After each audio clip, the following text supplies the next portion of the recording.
Hello everyone, got another random deck.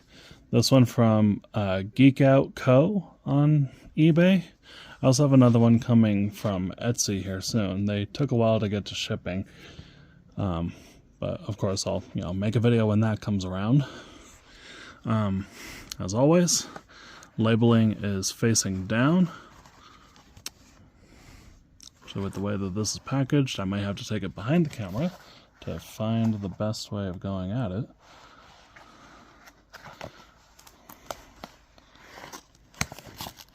Okay, so from this side.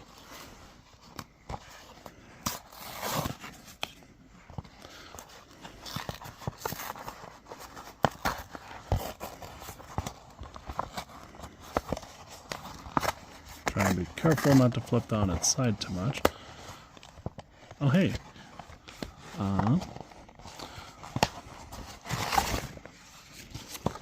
Set that aside. This is the packing slip, so nothing we need to see there. Oh, hey! 5th edition sticker. Chandra Nalar. Not an exact match to what we've got going on back here, but definitely fits.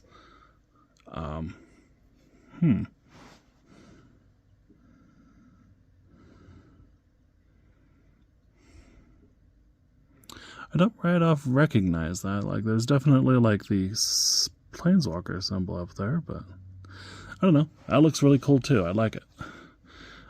Neat getting a sticker for 5th edition. That was the what would be called a core set eventually. That was in standard, or I should say type 1.5. Is that what it was at the time? No, type 2. Type 1 was what we call vintage now. 1.1 was legacy. 1.5 was extended. This is kind of a narrow bag. I guess I don't really need to keep the bag, but kind of don't want to tear it up either. Here, we'll just get the one on top out really quick. Looks like we've got another mono red, which is neat, but it's not goblins, which is also neat. Set that aside. Go through those in just a minute. So we've got Jaxus, the Troublemaker. Now I've drafted this guy a few times in Capenna, desperately in sealed and, well, not sealed. I had never played sealed New Capenna, but in draft tried to make him kind of work. But like, he's definitely better for outside of limited, and I'm kind of curious how this will work out in a commander deck. Just looking at the picture and everything, I always assumed that he was like older teen, got in with the Devils, and has a little bit of an alternate route to like Tybalt as far as like going down that route. Like Tybalt was a serial killer. This guy's just a punk, but they both ended up treated to the Devils. We'll start where Jaxus sat. We've got Zada.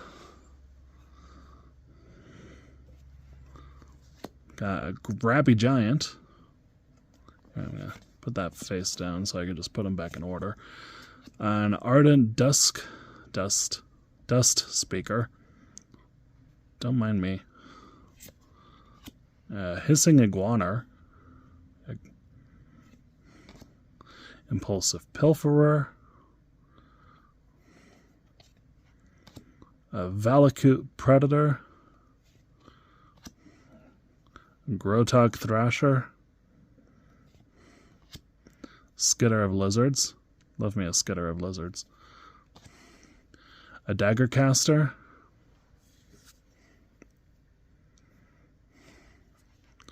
A Battle-Scarred Goblin. Rigging Runner. We do have quite a few goblins so far, but it's not reading that that's the theme. Like, we've got Brazen Freebooter here. There's a couple of others that have already shown like treasure tokens and things like that. Goblin Instigator. Wily Goblin. Maybe I spoke too soon. There's a lot of goblins now.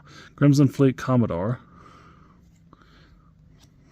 Titan's Strength. First Day of Class. Manic Vandal. Sorry, I paused because I noticed that the camera was doing that thing it was doing when I went through the Goblin deck before. I'm trying to make sure that things focus a little better so that it's able to be seen. Kolagon, Forerunners, Lava Axe, Clash of Titans. So, use that card in a draft on Arena, and it was really good. Being able to make your opponent's stuff fight each other. Goblin Warpaint, Swarming of Moria, Strike It Rich, Pirate's Pillage, Boiling Earth, Gimli's Fury,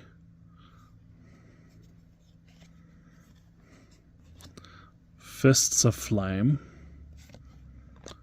Temur Battle Rage, Dreadmaw's Ire, Turn Against, Samut's Sprint, Scorchmark, Bombard, Weapon Surge, Touch of the Void,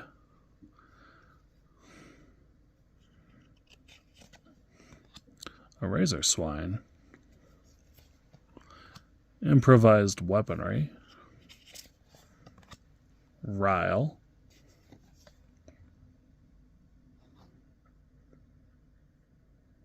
Pirate's Pillage. I'll go back through in just a minute, but I swear I just said that one out loud. Swaggering Corsair, Belligerent Whiptail, Valakut Invoker, a Foil War Beast of Gorgoth, Kami of Industry, Coal Stoker, Crystal Slipper, Dreamstalker Manticore, Prophetic Prism, Elsewhere Flask.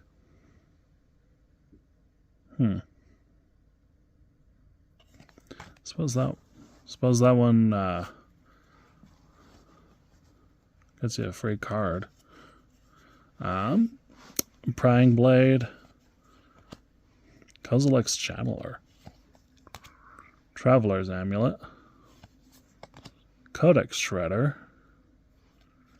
Interesting. Oh, hold on. It's a little sticky on that one. May have to... I'll set these to a side. They might need a little bit of cleanup. Hierophant's Chalice. Cacophony Scamp. Redcap Thief. Go back into Goblins. Goblins and Pirates. Stormfleet Pyromancer. Sardian Cliff Stomper. Furnace Scamp. Beamtown Beatstick. A Grinning Ignis, not Ingus. Grinning Ignis. Sure Strike. A Nimble Blade Kenra. There. Wait a second. I know I saw a Manic Vandal before. 1, 2, 3, 4, 5, 6, 7, 8, 9, 10, 11, 12, 13, 14, 15, 16, 17, 18, 19, 20, 21, 22, 23, 24, 25, 26, 27, 28, 29, 30, 31, 32, 33, 33 mountains, a Sunken Citadel, and Promising Veins.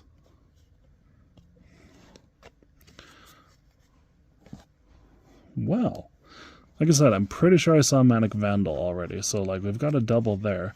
What was the one that I saw? Pirate's Pillage. Is there another one of those. Did I see Pirates Pillage back here again? I did. Huh. Okay, so I think those are the only ones that really stood out. We do have a pair of duplicates. I'm going to have to go through this and see if there's what was I going to say? If this stack of cards is more than 100, then I could just cut those out, because it felt a little thick too. But if not, I suppose I could contact the seller and be like, hey, but I kind of don't want to do that.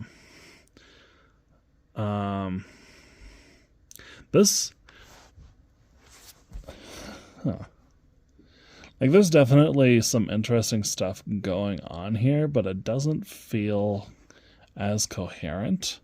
So, like, okay, so I was thrown off with the Cranko deck before, partially because I had like a bias walking in because of the description of the product online on their eBay page, and it honestly turned out better than I was giving it credit for. The Real Surreal deck was definitely much more of like a pile of commons and uncommons.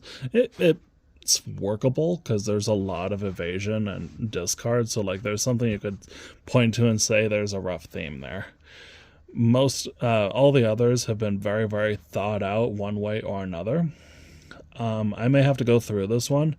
It may or may not have the issue of being an actual pile. Seeing those doubles kind of makes me worry that that's the case. But I might come back and do a part 2 to this here in a sec and kind of mash it together like I did with the Cranko deck. But I'll see you shortly, or have a good one. All right. Recording now after I sorted, counted up everything, and subtracting out the 2 duplicates. The deck is actually 1 card short. There's 25 lands and 64 creatures and spells. So could definitely keep one of each of these, but I'm still short 1 card. I'm a little curious how I want to go about that. Not that I would be asking anyone, but I almost wonder if I should just treat that as I should pick a card from my collection, which a good chunk of my stuff that is not currently built into something is now being used as fodder for building my own decks for sale. So that'll be interesting to see what I decide to come up with to fill in that single card. But setting those aside, I did look through the deck, and it's less of a pile than I thought. I think part of it is just because it was a bit intermingled, the creatures and spells with each other. But so it's playing off of both of these two, both Jaxus and Zada. In the case for Jaxus, there's a lot of stuff in here that cares about having either an enter battlefield trigger, death trigger, or something that occurs on the attack and either when blocked or when not blocked.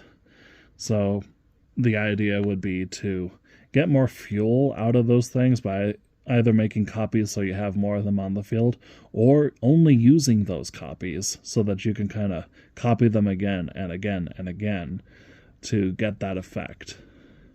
With Zada, that single cast copy to make it copy every target that you control, there's a lot of instants and sorceries in here that buff up a single creature. So Zada gives more power to your spells, more power to your creatures, more power to your spells, while the rest of the deck is mostly running off of the value built up from those effects, treasure tokens, so you're casting more frequently. There are some interesting, weird non-bows in here, but they're very far in between. Example, Sunken Citadel. Neat rare, would be great in this multicolored deck. Here it's just a land named Cave that can produce red mana. This thing here,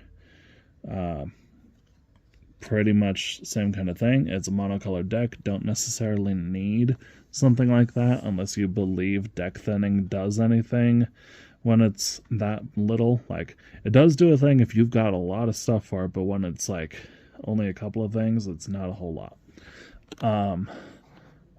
When I was going through it, at first I was like, Codex Shredder seemed a bit off, but actually Codex Shredder has a point. If you're up against a graveyard deck or something like that, this can, not a graveyard deck, if you are up against something that can't get things out of the graveyard, this is a fun way of like milling off their deck. And then you have the ability to get something back, which you'll be discarding. Prying Blade's just good. Prophetic Prism might as well just be a card draw.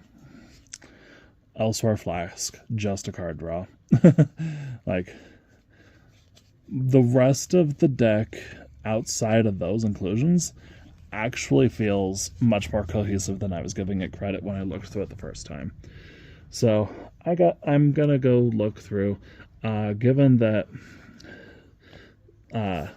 Pirate's Pillage is an uncommon, Manic Vandal's a common, I'm not going to look for like anything like a rare to replace the one card that's needed in here. But I am going to find something.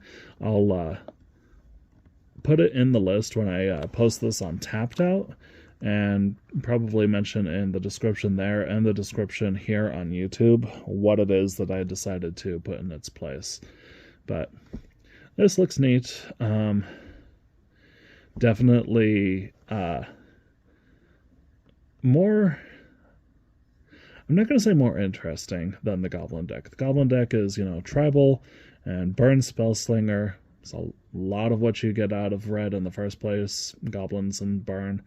This one, there are a lot of goblins. There's no goblin tribe synergies. It is making copies of enters the battlefield death and combat triggers, and making copies of single-use spells to make them work like one-time anthems, which is really cool. I like this. I look forward to trying this one out. We'll see if and when I get to do that. Have a good one, everyone.